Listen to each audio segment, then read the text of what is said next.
नमस्कार दोस्तों, मैं हूं एम.आर. अरुण। अगर आप अपने घर में इंटीरियर का काम करवा रहे हैं, जैसे fall ceiling, modular kitchen, wooden work या पूरा घर रेनोवेट करवा रहे हैं, तो ये वीडियो आपके लिए बहुत ज़रूरी है। क्योंकि इंटीरियर के बाद अगर गलत एमसीबी लगा दी गई तो बाद में वायरिंग में फॉल्ट आने से उसे ढूंढना और ठीक करना काफ़ी मुश्किल हो जाता है, आज मैं आपको बताऊंगा कि अपने घर में लाइट, फैन, सॉकेट, एसी और दूसरे लोड्स के लिए एमसीबी कैसे सेलेक्ट करें और सबसे बड़ी गलती कौन सी नहीं करनी चाहिए। तो वीडियो को पूरा देखें, क्योंकि सिर्फ एमसीबी का एम्पियर देखना ही काफ़ी नहीं होता है। आपको एमसीबी के बारे में जानना भी ज़रूरी होता है कि कौन से लोड में कितने एम्पियर की एमसीबी लगेगी। वरना आपने देखा होगा कि लोगों के घरों में आग लग जाता है, एमसीबी ट्रिप नहीं होता है। ये इसी वजह से होता है कि सही लोड को कन्विंस करके एमसीबी ना लगाने की वजह से ही ऐसा होता है। तो आप हमारी वीडियो को ज़रूर, आपने देखा होगा ना, कई घरों में फॉल सीलिंग होता है, इंटीरियर हो जाता है ना, तो सबसे ज़्यादा दिक्कत जानते हैं क्या आता है? जब कभी भविष्य में उस पर फॉल्ट आता है ना, तो फॉल्ट को चेक करने के लिए ना या तो वुडन वर्क को तोड़ना पड़ता है या तो फॉल सीलिंग वर्क को तोड़ना पड़ता है। तो उस चीज़ का बहुत खास ध्यान देना पड़ता है कि भाई पूरा पहले से भाई एक ड्राइंग बना लो कि हमें कैसे वायर कहाँ पे करना है, ताकि फॉल्ट हमें आसानी से मिल जाए, हमें आगे इस पर ना सोचना पड़े और कहीं तोड़ फोड़ ना करना पड़े। मैं कई जगह पे गया हूँ जहाँ तोड़ना फोड़ना पड़ा है। हाल ही में मैंने पहले भी एक वीडियो बनाया है कि पूरा फॉल सीलिंग को तोड़ना पड़ा था चूहा काट देने की वजह से। और दूसरा चीज़ क्या है ना कि लाइट और फैन को समझिएगा कि लाइट और फैन का सर्किट बहुत सामान्य नहीं होता है। सबसे मतलब क्रिटिकल और सबसे महीन, जिसको हम बोलते हैं महीन चीज़, वही होता है। घर के समान लाइट और फैन के लिए आमतौर पर लोग 6 एम्पियर या 10 एम्पियर का एमसीबी लगा देते हैं, लेकिन फाइनल सिलेक्शन वायरिंग और एक्चुअल लोड के हिसाब से ही होना चाहिए।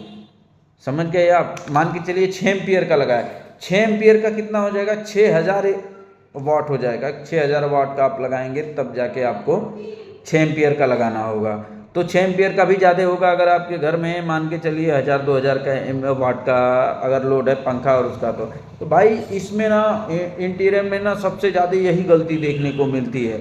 लोग नहीं समझ पाते हैं। कोई 10 का लगा, 6 का नहीं मिल रहा तो 10 का ठोक देता है, ठोक दे भाई 10 का। नहीं भाई, इससे बचें, क्योंकि घर के हर एक हिस्से की अलग अलग एमसीबी होती है। उसमें भी ना सी और बी, एक प्रोसेसर होता है, सी और बी को भी एकदम ध्यान से देखना जाता है कि हमें अपने घर में सी लगानी है या बी लगानी है। फॉल्ट सबसे ज़्यादा वहीं आता है, ताकि अगर घर में अलग अलग सर्किट में अगर एमसीबी लगा रहेगा ना, तो फॉल्ट जल्दी पकड़ में आता है कि कहाँ पे होता है। आपने देखा होगा लोग ना किचन बना रहे हैं, आप भी किचन बनवा रहे होंगे, मॉड्यूलर बनवा रहे होंगे, ठीक है ना?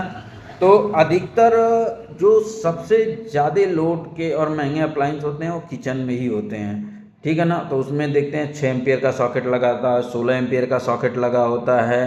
तो भाई ये प्रैक्टिकल है कि किचन में सबसे ज़्यादा एरिया में अप्लाइंस होता है। तो सबसे ज़्यादा ध्यान देने वाली बात है कि लोड सर्किट के हिसाब से ही डिज़ाइन करना है कि भाई इसमें कौन सा वायर लगेगा, कौन से एम्पियर का, कितने एमएम का लगेगा, कौन सा इसमें लोड चलेगा, उस हिसाब से ही करना है।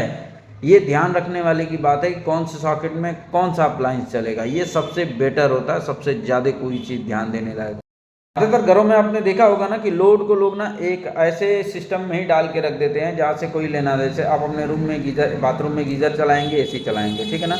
अब क्या करेंगे, वायर आप समझिएगा कि अब गीज़र के लिए अलग से वायर ले जाएंगे और एसी के लिए अलग से ले जाएंगे।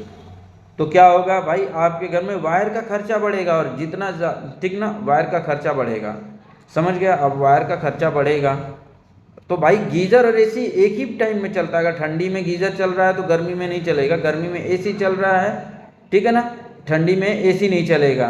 तो इन सब चीज़ों को ना देख के काम करना चाहिए भाई, क्योंकि मेरे हिसाब से वायर का ना बहुत ज़्यादा बढ़ जाता है।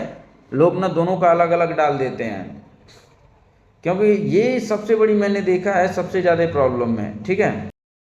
लोग ना क्या करते हैं मालूम है, एमसीबी ना सोचते हैं कि बड़ी एमसीबी लगा देंगे तो सेफ्टी रहेगा। नहीं भाई, लोड आपका जितना है लोड आपका जितना है उसके हिसाब से एमसीबी लगाना है। अगर छोटा लोड है तो छोटा एमसीबी लगाना है, ताकि भाई उधर शॉर्ट सर्किट हो तो एमसीबी ट्रिप हो जाए, वरना पूरा घर आग लग जाएगा और बड़ी एमसीबी कभी ट्रिप नहीं होगी।